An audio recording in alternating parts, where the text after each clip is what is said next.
My partner and I have been in a relationship for 5 years, living together for 4. Recently my partner came home having had a short meeting with a financial advisor and was really eager to talk about our financial future WRT savings goals, life plans, timelines for saving up a deposit for a house, etc. This is a conversation I've been trying to have for years with him, so you'd think great, right? I should be really happy we're finally there. But I'm not. Talking about us going for a meeting with a financial advisor and starting to build towards our future together has given me really cold feet about the relationship. I think part of it is why now? I've been trying to talk to him about this for a really long time. With renewed efforts at the start of this year when I landed my first full-time salaried position and was working out my budget / personal savings goals. Just 4 months ago he wouldn't have a conversation about it. But now that the financial advisor has said the same things, it's obviously something we should be doing and I should just jump on board with? I think if the advice was particularly different to what I'm already planning, I'd be less annoyed. But the advice is the same. There's a certain type of savings account you can start in the UK specifically for saving up for a house. And I've been talking about planning to open one once I'm full-time employed for literally 3 years. And he brought it up like this new, novel idea I'd never heard of. It makes me wonder if he's ever listened to anything I've ever said. He's always been more frightened of commitment / taking the next step. And I've driven that for the majority of our relationship. Become official / exclusive? I pushed for it. Move in together? I pushed for it. Start a joint account for household costs? Me move into a bigger place and buy our own furniture? My call. And every step of the way he's against it and I have to convince him why it's the right decision. I've tried to have this financial future talk for a long time, and also the talk about mapping out what our future plans are together. But he's never wanted to have it. I guess I feel a lot of resentment that he's finally ready to talk about this because someone else has told him it's a good idea. It also brings up a lot of worries I've had about the future that might have been sitting under the surface for a while. Like the marriage and kids talk, I've always been clear about what I want, and he's always vaguely agreed with me. But trying to talk to him about time scales for it is like pulling teeth and always turns into an argument. It's not like I'm saying you have to propose now or I'm leaving or anything. It's literally just stuff like, ideally I'd like to be thinking about engagement and buying a house by 28 and married looking to have kids by 30. So he's literally got like half a decade. But we can't have that conversation because he shuts down / gets annoyed / feels pressured. And I have no idea what he wants from the future because he won't tell me. There's a lot of resentment in this post and I feel the need to clarify that I love him. He's my best friend and our day-to-day life is a dream. But I always feel like I'm dragging him into a future he doesn't want. And that he doesn't really trust / listen to me as an equal partner. Until someone else tells him the same things I've been trying to say. I don't want that to be my future. I want someone who has these conversations with me and is excited about taking the next step.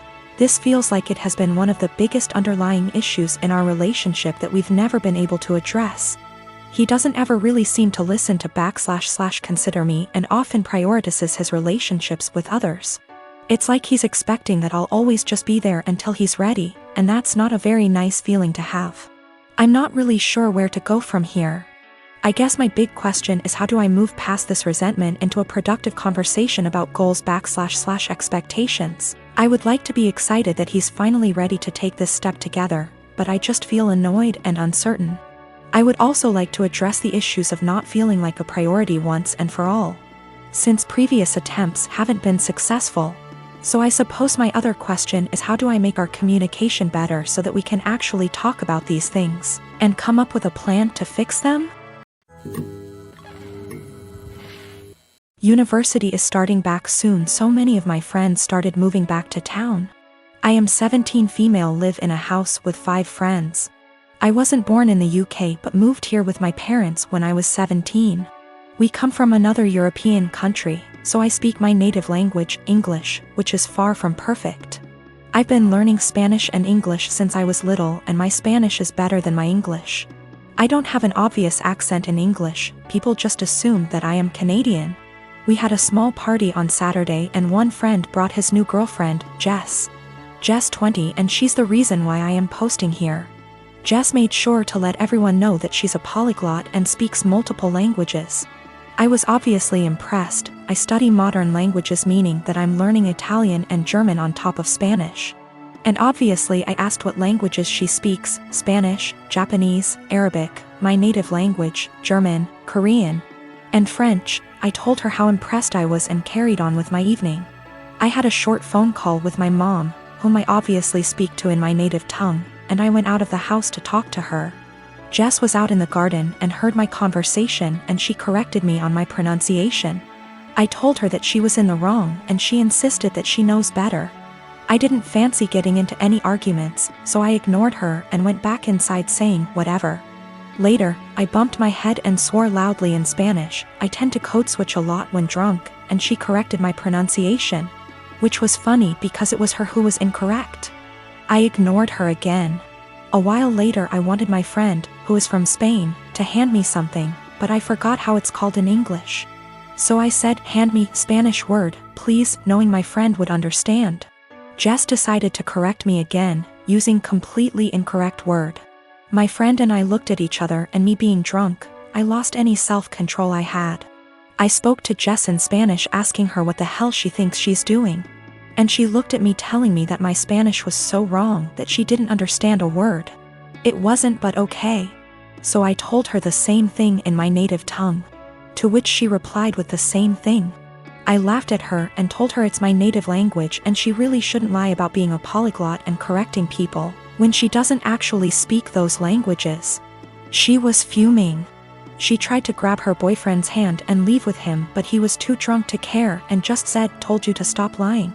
I don't know how she got my number, but she called me this morning screaming what an asshole I am to humiliate her like that, and if she knew I spoke the language, she wouldn't have corrected me.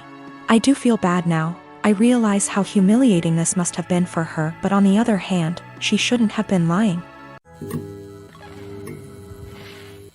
My children are 17 and 14 respectively, and I'm hoping the fact that they're teenagers is the reason for their incredibly shitty behavior.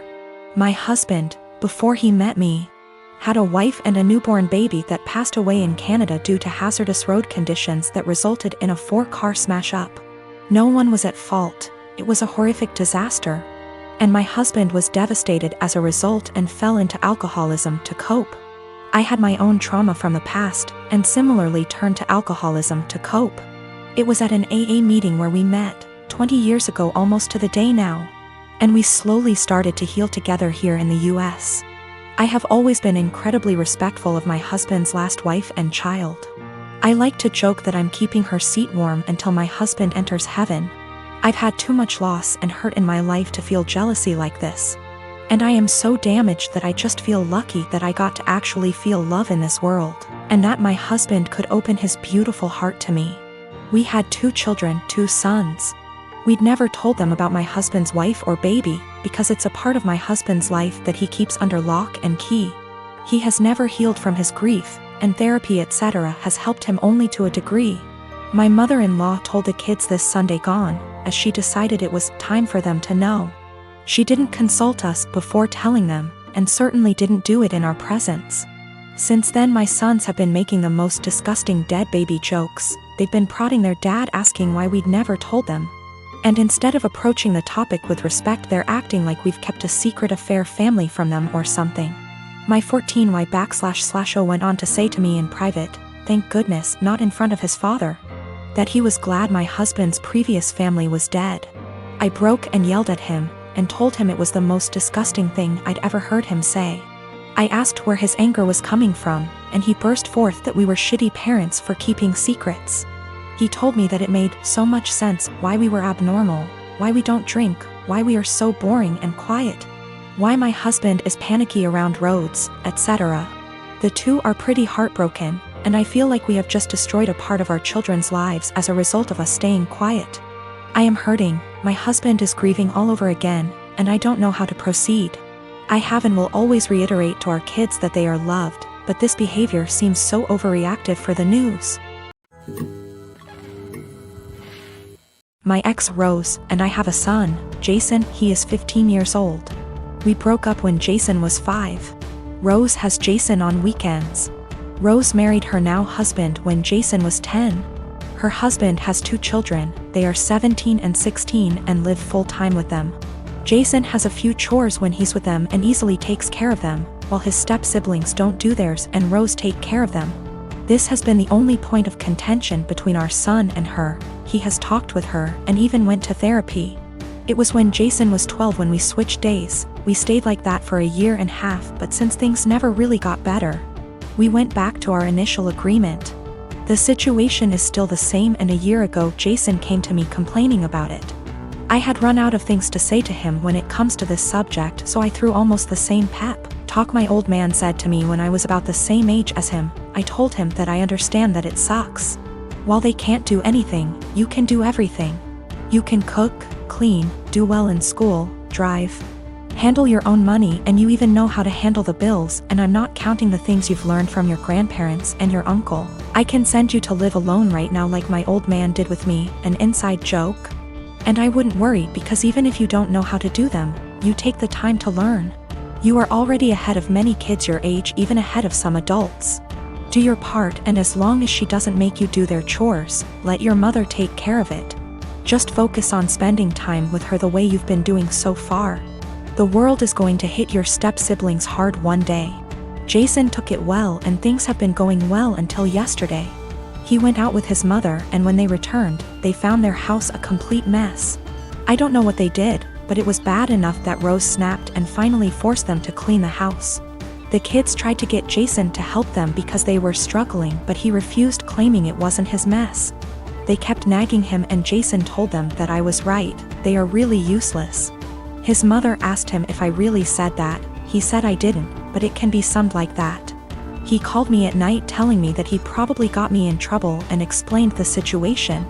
Rose with her husband came today about what I said. I told them that I never called them useless and explained what I said. But useless never leave their minds, and told me I'm an asshole and to stay out of their business. Rose and her husband comments were more about her kids, who I don't care, but when it comes to my son, of course I will. Jason wasn't standing there looking smug and calling them useless. He was in his room minding his business. The constant nagging and his mother's inability to stop them make him snap. That's when he called them useless. He knows he should ignore them or be more tactful, but I get it, his patience has limits just like everyone else. He apologized to his step-siblings before he came back to my house yesterday. He also apologized to me for kinda throwing me under the bus, but I told him it was unnecessary, everything cool between us. Why did he keep going to his mother? He wanted. Last year he was on the fence about going back, but after our talk, he finally accepted that his mother wasn't going to change, and he decided to work around that because he still wanted a relationship with her. Their relationship actually got better, but after what happened, their relationship is going to change. We have to wait if it is for better or for worse. Him and I talked, and he's still thinking about what to do, but he says that he'll probably do what he had planned last year. He will spend time with her but will not go to her house anymore. He's taking a few days to let things settle down, and then he'll let his mother know. She is not going to like it, but alas, she's not in a position to demand or ask.